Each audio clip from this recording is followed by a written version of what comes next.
I don't know when, I don't know how, but I know something's starting right now. Watch and you'll see. Someday I'll be part of your world. Oh boy, I really don't. That last note sounded really bad. I just got done watching the live action Little Mermaid. I'm gonna be completely honest. This is a super off the cuff video. I don't have written notes. This is like I'm gonna talk about the live action movie to the best of my ability.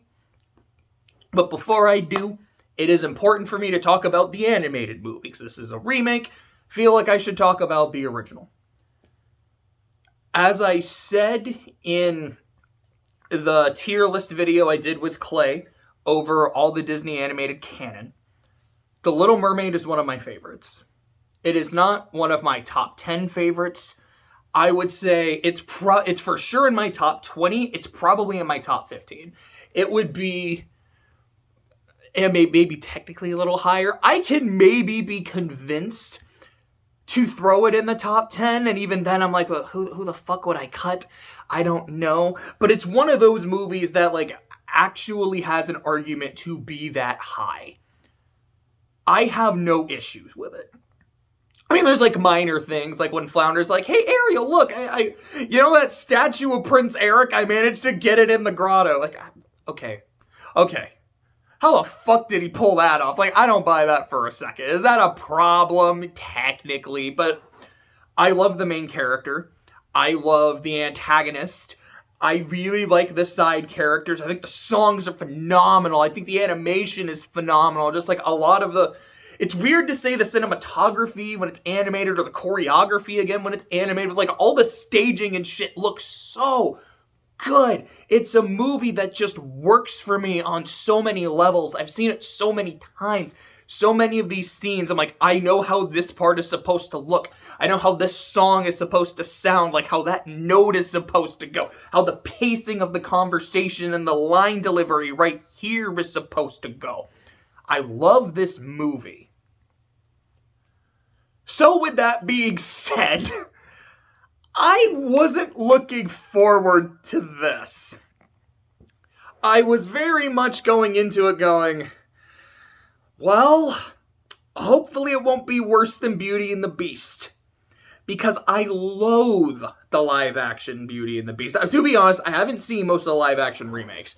The only live action ones I've seen are Maleficent, which I think is a terrible movie, Jungle Book, which I think kicks ass, and Beauty and the Beast, which I just said I fucking loathe.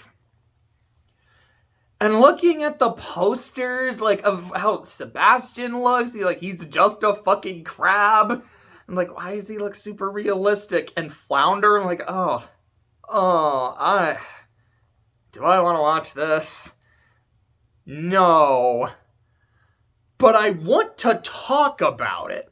And I can't talk about it unless I see it. So we're gonna go see it. So I did. The first thing I have to talk about is Ariel herself. I love the character of Ariel.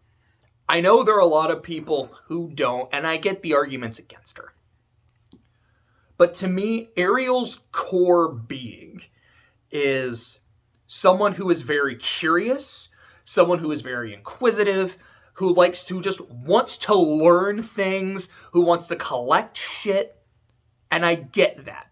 That's something that resonates with me on a personal level. There was a lot of discourse when Halle Bailey, I believe is the name of the actress, when she was cast as Ariel, because she's black and Ariel in the movie has a lighter skin tone. I will say this. My stance when it comes to changing a character's gender, race, sexual orientation, if you are changing something that is a core tenet of the character, let me rephrase that. if this is, if it is a core tenet of that character and their story, or part of their cultural impact, don't fucking change it. King T'Challa should never be a white guy or a Latino woman. Wonder Woman should never not be a woman. That is part of their cultural impact. Changing that doesn't really look like that. It doesn't work for me. And I guess in a story way, I want to take a quick look at the Artemis Fowl movie, which I think is, well, it's foul. I loved the book. I've never actually finished the series. I've read the first 6. I haven't read 7 or 8, but I fucking love them. When Judi Dench was cast in the role of Commander Root, I knew this movie was dead on arrival. And that's nothing against Judi Dench. Judi Dench is bad. I think I said Judy. No, it is Judi Dench. For some reason, the way I was saying it made me sound like I was pronouncing it wrong. She's fantastic as an actress. However, Commander Root is supposed to be a man. The reason he's supposed to be a man is because of Holly Short, one of the main characters. Holly's character is that she is the first female officer in the LEP, the Lower Elements Police, the Fairy Cops. And because she is the first female officer, her commander, Julius Root, is very hard on her. Not because he's a sexist pig, but because, as he explains to her, you set the example for every female officer that is to follow. And there are people who are just waiting for you to fail. I have to be hard on you so that you set a phenomenal example, so those sexist assholes have nothing they can use against you or other women. And that is a major part of Holly's character. In the movie, the fucking commander of the police is a woman. Meaning, this integral part of Holly's arc and her relationship with Root just doesn't exist. And they had to make up some bullshit about, like Holly's dad, and he went, I don't even fucking remember, because the entire time I was like, what are they talking about? It's been a while since I've read the book, but I don't remember this in any of the books. And I looked it up, I was like, this was just bullshit made for the movie. Why? But anyways, I think you now kind of get what I mean. If it's important to the character or their impact, keep it. If it's not, who gives a shit? Is Ariel's skin tone important to her cultural impact? Fuck no. Is it important to who she is as a character? Let's just take that quote. Fuck no. I don't care what color her skin is. As long as the actress portraying her, I need 2 things from her actress. 1, she needs to be able to sing. None of that Beauty and the Beast shit. Oh, I'm getting heated. Which, we'll just continue. None of the Beauty and the Beast shit. Please cast an Ariel who can sing. And 2, she needs to really be able to act. She needs to be able to, with her face, convey that sense of wanderlust, of loving knowledge, of wanting to collect shit, and just looking not just happy all the time, but like when she doesn't have a voice, I need to feel her emotions. And she kills it. I thought Halle Bailey did a great job. Now, when she is singing, like Part of Your World, which is one of my favorite Disney songs, there's that part of me that goes, this isn't how the songs... It's like when I watched Hamilton live, and I'm like, I've heard that OST so many fucking times, so hearing it live, and it's different actors, and so the pacing of the line delivery might be a little off, and the voices are a little bit different, like, this is weird and I hate it, but it's also really good, so I like it. That's essentially how most of the songs are for me in this movie, at least the ones that are from the original movie, because there are some that are different. I think her voice is phenomenal. There are definitely some points where the facial acting, I wasn't super getting it. But then there's scenes like when she's in the library with Eric, or like his study or whatever, which is a scene I don't think it was in the original. Like, it's been a while since I've watched The Little Mermaid. It's been like a couple years. I don't remember that at all. I now kind of want to double check. So I'm going to put a pin in that scene because I really want to talk about it later. But, like, in that scene, you really get the facial acting. And then, like, when she's driving the horse carriage, you really get it. And then there's the scene with the dingle hopper, which is no longer at a dinner. It's at, like, a street bazaar. And she's doing it, and it's like, okay, this scene is not as funny as it is in the animated version, but the actress is killing it. Like, she's got that Ariel enthusiasm that I love. And then right after, there's a scene where someone hands her a flower, and she's like, ha ha ha. And then just fucking eats it. I'm like, okay.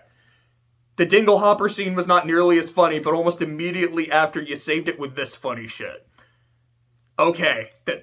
We're still good. We're still good. Do I really have anything else to say about it? I mean, it's The Little Mermaid. Like, Ariel is the same character, and I feel like she is written more or less the exact same, and she's portrayed very well. Moving on to Eric. This feels like not a different character, but a more fleshed out character. Oh, hi, Bub. You wanted to be in the video again like you were earlier today. Do you want to say hi? No, he's leaving. I think he's going to get some food. So what they do with Eric, he is still the prince. He is still... Okay, so the character... Let me say it like this. The characterization I get from Eric in the original movie is he just wants to have a good time. He's with his buddy Grimsby, celebrating his birthday. He's hanging out on a boat. He loves hanging out with his dog. He's like got a flute he plays. He's a prince, but he's one of the guys. And this movie does the same thing, but it also shows him having this responsibility as a prince. He is adopted. His adopted father has died. His mother, the queen, is still ruling. She wants him to take responsibility in the sense of, you need to take care of yourself. You were in a shipwreck and you almost fucking died. Excuse me. Believe it or not, Eric, I don't want to lose my only son. Please, I beg of you, be more careful. But he wants to go on these voyages. He wants to go on these adventures. And part of that does seem to be this very similar to Ariel. I want to see what else is out there. I want to become part of those other worlds. Which, saying it out loud, sounds very, very Kingdom Heartsy. But in the best possible. It sounds very Kingdom Hearts 1, and if you know anything about me, I fucking love Kingdom Hearts 1 and 2. But regardless, point. The other thing, though, is I want to not only, learn more things and see more things, but I want to make sure our kingdom doesn't get left behind. You know, if there's scientific advancements over here, cool cultural stuff happening over there, and all the trade shit going on over there, I want to get their science, their culture, and all of their trade shit. I want us to stay abreast of what is going on in the world and become stronger. And I did like that. I actually found it to be really interesting. He gets a song, what was it called? Uncharted Waters or Sailing Uncharted Waters, something like that. I thought it was fine. And Ariel gets another song as well. Excuse me, forgot about it. When she loses her voice and is now being human for the first time. So, she's singing it. It's like an inner monologue song. Both of these songs, I think, are fine. I think they work. Clearly, they're not needed since they're not in the original. And again, I think the original is phenomenal. But I didn't mind their inclusion. Good shit. But I did like what they were doing with Eric. So now let me go ahead and take that pin out and talk about that scene in his library in his study. The Beauty and the Beast remake. It's got to get back to this. This is all important. This is all related. The reason I hate it, among several reasons, is the relationship between Belle and the Beast does not work for me. I will always point to the library scene from the animated movie, where the Beast just wants to do something nice for Belle. He's like, I care about her. I want to do this grand gesture to make it clear that I care about her, but I just want to see her happy. I want to give her something. I want to express myself. And Lumiere's like, bro, I have a great idea. And then you cut to her walking into the library. She can't see it. Like, she's closed her eyes. And he's so excited to show her this shit. And then when she opens her eyes and she's looking around, her eyes are wide and she's gasping. He's like, are you happy? Do you like this? Yes, I love it. That it's yours. And his joy is just infectious. And her joy is infectious. And you get all these other little scenes of them, like, walking together and throwing snowballs at each other and just being fucking people that have chemistry, and it's wonderful. And then the live-action movie where he's like, you don't know shit about literature? Here, let me show you. Go, go, go, go, go, go, go, go, go. This is my library. This is where you can become uncultured, you stupid peasant. Oh, oh, oh, oh, oh. I'm like, wow! You took all the soul out of this! How? What the fuck? But it's okay. Because Belle lost her mom to the plague. And the Beast, he lost his mom to the plague. And you know, if she lost her mom and he lost his mom, they gotta fuck. Because that's the only thing they have in common. It's the only thing they bonded over is, hey, we both lost our moms. You wanna bang? Yeah, we'll bang, okay? What? Now compare this movie where this entire scene is just Ariel seeing a bunch of cool human shit, which we know she loves. So you just see her wide-eyed, you see her smiling, being curious, and then Eric sees this and he's like, dude, no one ever comes up here. You actually want to see all my shit? And he's showing her his shit. And then she's like, dude, this is so cool, but she can't see him. And it's so sweet. It's so, like, I was loving it. Like, these feel like people with a lot of chemistry and interacting. I will say it. I think the relationship between Ariel and Eric is better in the live action than the animated movie. Because in the animated movie, it is, he's really cute. And then with him, it's, she saved my life. And so I'm always looking for that woman. And then they have their day date, which is sweet, and I like it. But these kind of extra moments, like Kiss the Girl is another great example. So in Kiss the Girl, in the animated movie, and let me go ahead and just say, like, as you could probably tell, I actually liked this live-action remake a lot. I don't like it overall more than the animated film. However, I would say it has some great strengths, and this relationship is the strength of the movie. And, you know, the music, because it's The Little Mermaid. Of course the music's fucking good. If they got the music wrong, I would have been pissed, which, gonna have to put a pin in there, but we'll get to it in a second. During Kiss the Girl, in the original movie, he's trying to guess her name. He's like, Mildred? No. Rachel? No, that's definitely a no. Ariel. Her name is Ariel. Ariel! And it's because Sebastian tells him. In this movie, when they're on the boat, they're sitting, looking at the stars, looking at the constellations, and Eric's like, yeah, that one, that's Aries, the ram. That one's Cassiopeia. And I'm like, oh, yeah, that, like, I know that because of Pokemon. Shout out to Scarlet and Violet. He's like, man, like, I'm just kind of thinking about it. I know the names of all these stars, like Orion, all these constellations, but I don't know your name. Let me see if I can guess. He doesn't say the same names. They were both, it's like, I remember because they were both princess names, like Diana? No, okay, Catherine. Oh, definitely not. And then Ariel's like, okay. And then she's pointing to the stars. He's like, sky, stars? Aries? Ariel?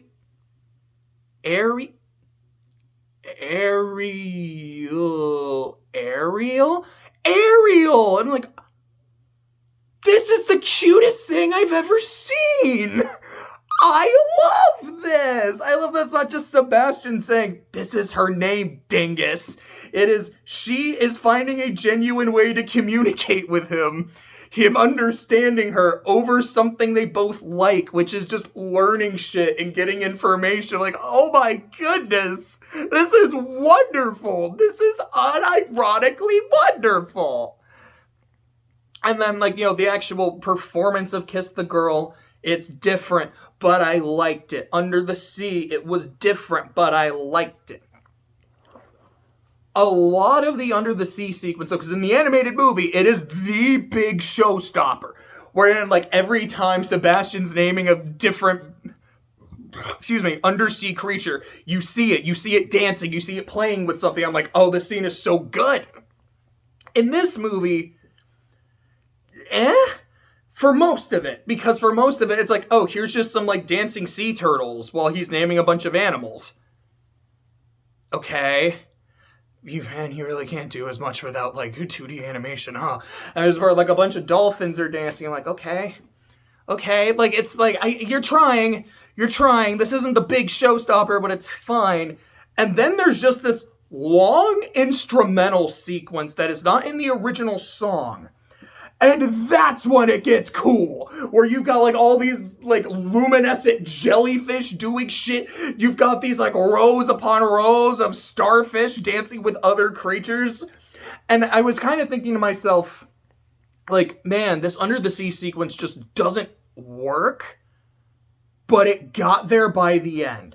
I feel like if a lot of those really creative visuals were throughout the song, it would have been stronger. But as is, I think it still works. Part of your world, it's wonderful. The reprise, it's wonderful.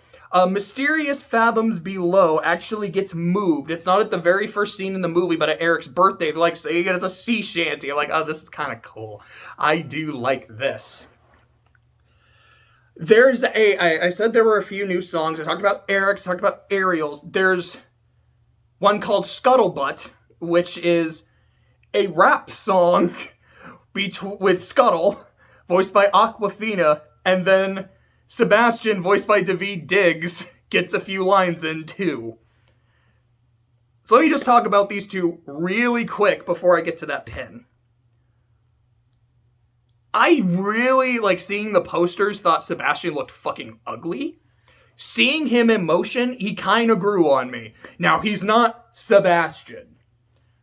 But I think it was able to work, and I think a lot of that is Daveed Diggs just has a lot of charm in this role. He is doing the Jamaican accent, and I'm like, it's Sebastian, you better be fucking doing a Jamaican accent. It works a lot. Scuttle is voiced by Aquafina, so Scuttle is actually a girl in this, and like with Ariel being African-American, or actually maybe African or European, Ariel being black, Scuttle being a girl changes nothing, so I don't have a problem with it.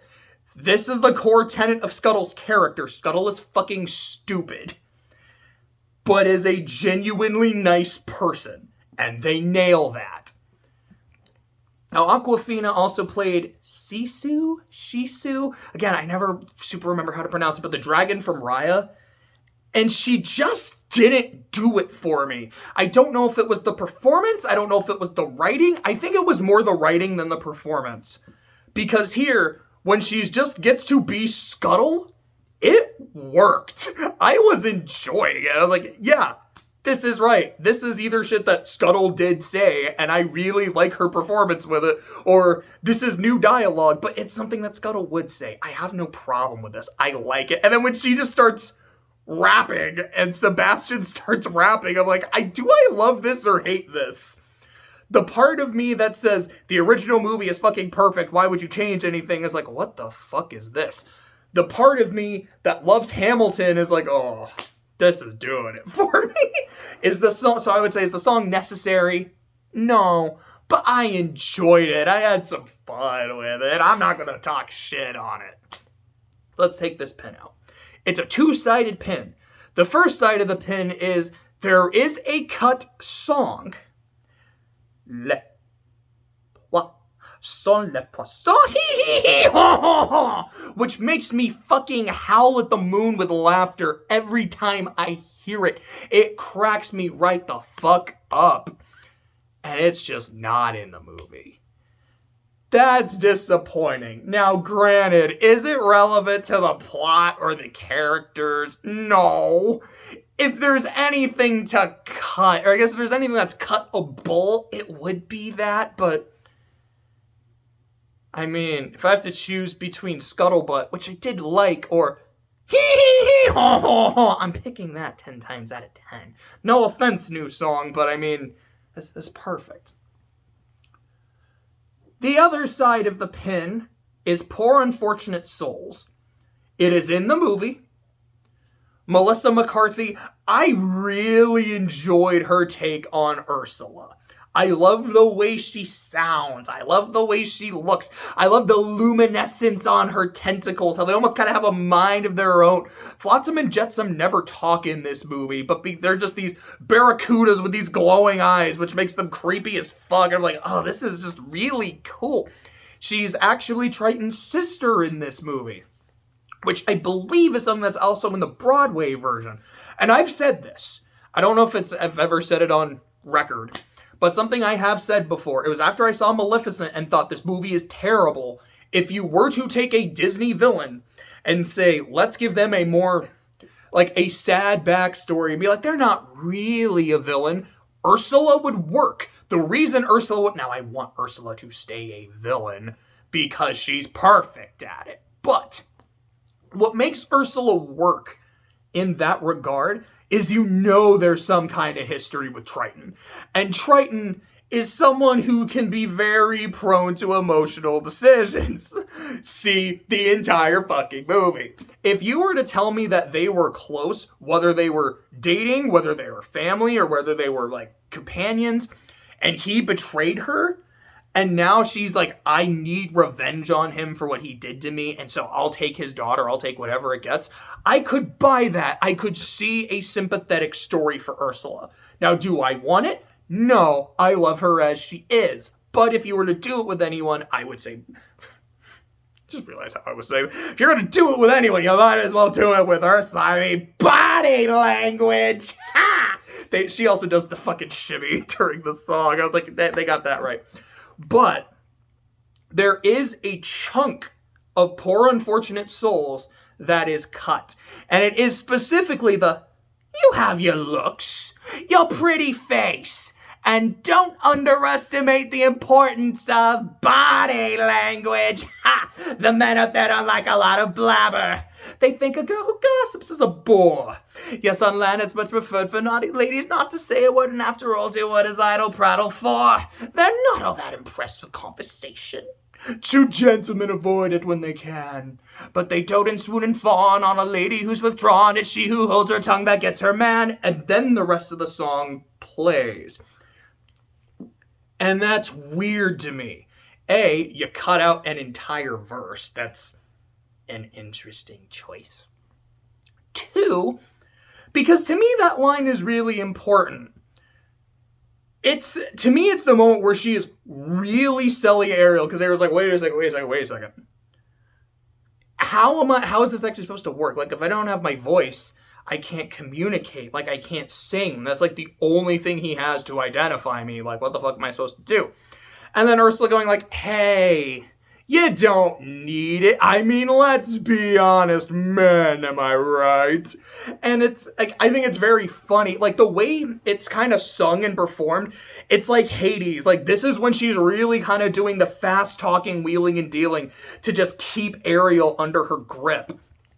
And I love it. You can also argue it's important because it's possibly showing how Ursula genuinely sees human beings. It's how she genuinely sees men. Again, maybe that is part of the relationship with Triton, is she was a very opinionated woman, and he didn't like that, which led to them having a falling out, led to her being banished, etc., etc. It's all believable. That's cut. Something I heard is that apparently they're like, well, a whole verse in the song about how men don't like blabber, girls who, like, basically it's preferred for ladies not to say a word. Like, that doesn't really fly nowadays. Like, we don't want to make girls think that's what people actually want. Fair, but it's the villain who's saying this. You're not supposed to listen to Ursula. That's kind of the problem in the movie, is Ariel does. Which I will say in this one, she actually kind of almost walks away, and then Ursula's like, I mean, if you really want to, you can do that. I mean, if you want to stay with Daddy and not get what you want. Because I'm a very busy woman, and I haven't got all day. It won't cost much, just your voice. And that's actually like what leads to that part of the song. And so, while I don't, like, overall, I like what they did with Ursula. I like I like the Poor Unfortunate Souls scene. I wish a chunk of the song that to me is not only iconic, but still, I mean, the whole body language, I have to do the action every time. That shit is iconic. Like, it's so funny. It's so entertaining. It's so Ursula. And she doesn't do that. I mean, come on. But overall, I still liked what they did with Ursula.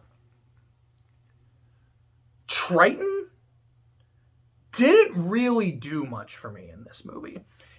He's a lot more reserved, even when he's angry, which doesn't work for me. What makes Triton work is this is a man who loves his daughter and is terrified for her safety. And when he gets frustrated, he gets frustrated. And it's not just, this is a dad who has power over his daughter. It's, this is the fucking Sea King. Don't piss him off. Like, the scene where he's destroying the grotto felt really understated, compared to the original, where you get these close-ups on his eyes and the way the lighting is. He's like this shadowy demon. And when he sees the Eric statue, just the hatred on his face. It's gorgeous. It is intimidating.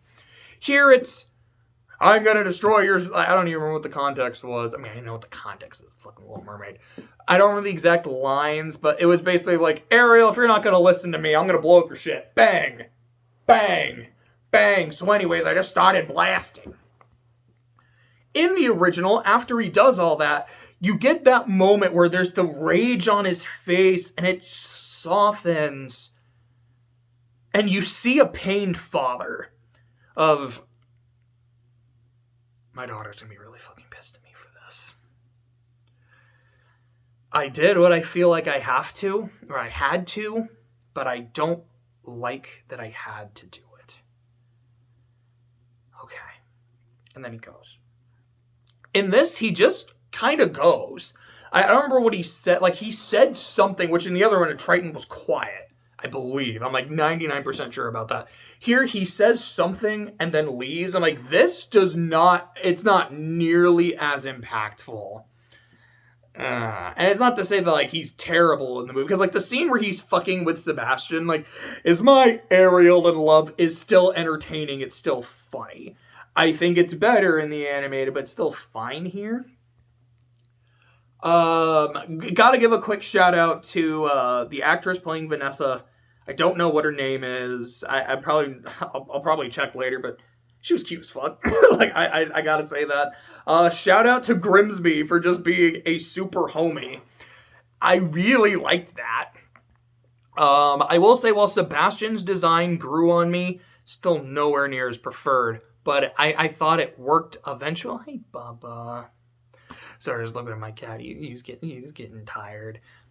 Flounder just never did. Flounder looks fucking gross, man. Scuttle looks gross, but it's Scuttle. I don't mind Scuttle looking kind of nasty and, like, just like, it almost looks like he or she is about to go rabbit in any moment. That kind of fits for Scuttle. But Flounder, he never really looked good to me. A couple plot points that changed, I feel like I should address. Number one, Ariel is not missing from a musical performance. She's instead, I guess maybe a few plot points. I mean, pin. We're doing one of them right now. It's not a musical performance, and Triton's not like, you fucked up the performance, Ariel. What are you doing? It's the gathering of all the sisters from across, like, all the oceans. Like, they gather at the Coral Moon like it's the fucking Moon High gathering from Warrior Cats, which is not something I thought I would bring up while talking about The Little Mermaid, but here we are. Shout out to Warriors. Fucking love that shit. Anyways, point. It's a much bigger deal, which does kind of make the fact that Ariel is missing from it like make her look a lot worse. But it's also but I like the original better in that regard because it's just about music. Because this is, as the movie is a musical. Because Ariel's voice is important. It's what, I don't want to say lured Eric to her, but it's the one thing that like she has that he can identify her by. It's what Vanessa/Ursula is able to use to seduce him away from her. So the fact that one of the first things you know about Ariel is that she has this wonderful voice, and everyone was like robbed of seeing it at the start, it just kind of feels right. It almost feels like more consistent in that regard, at least to me, rather than, oh, we're having a big family gathering and you missed it. And that's not bad by any means. It's okay.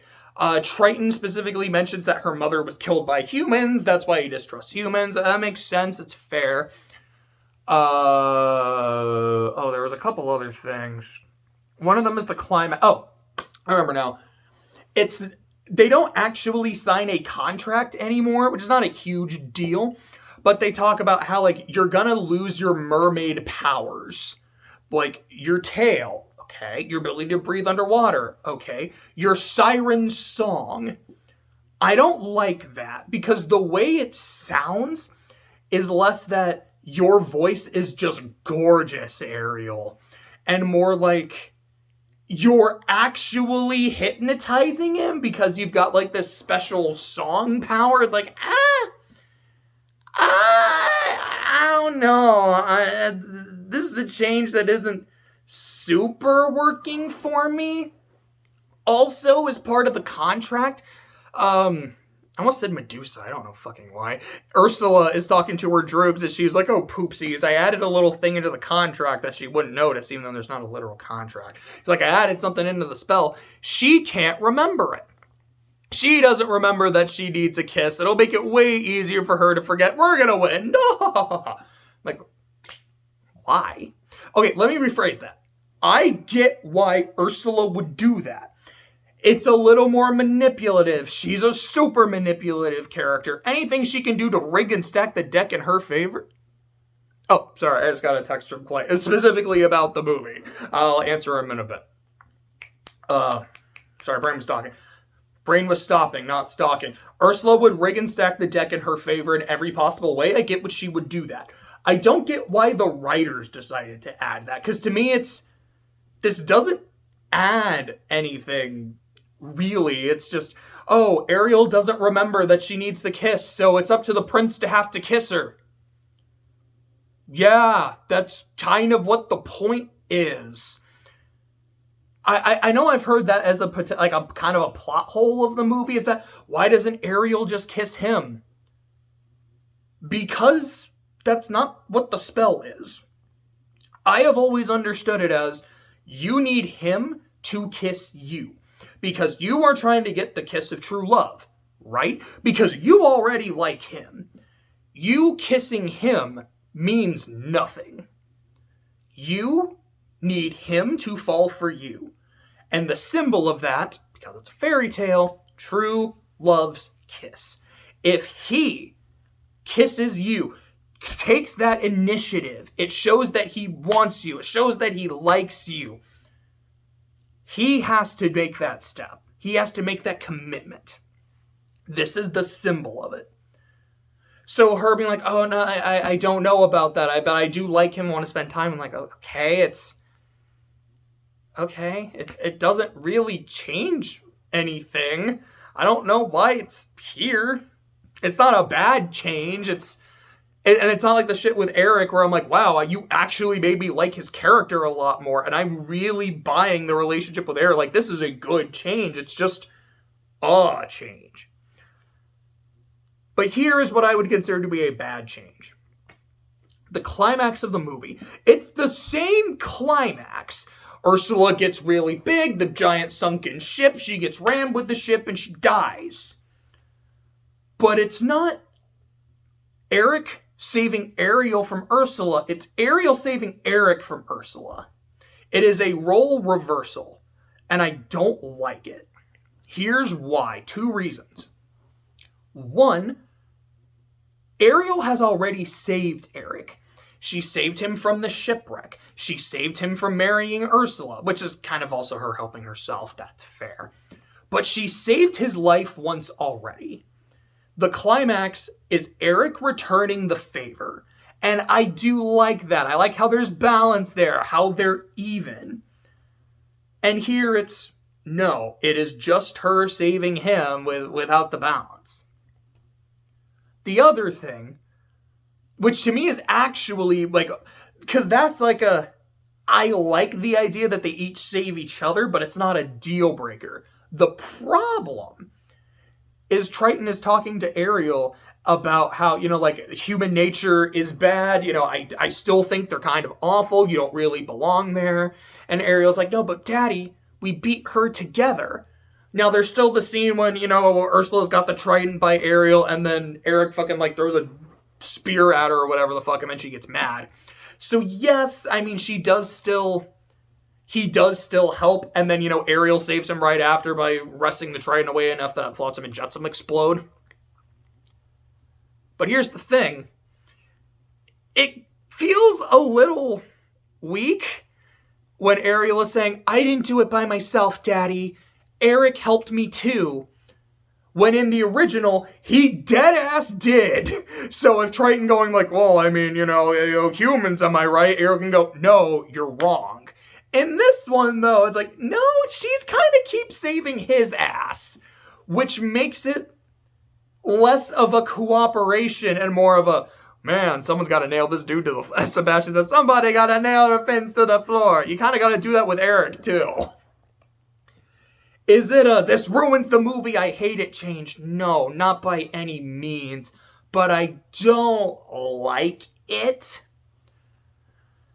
I'm trying to think, is there anything else I really want to address? I don't think so. So overall, I was pleasantly surprised by it. I had a really good time with the live-action Little Mermaid movie. I don't like it as much as the original. I certainly never expected to. But there are elements that I think work a little bit better than they do in the original. This is, if I was given the choice, which one do I want to watch? I'm gonna pick the animated one. I'm probably gonna pick it like 10 times out of 10.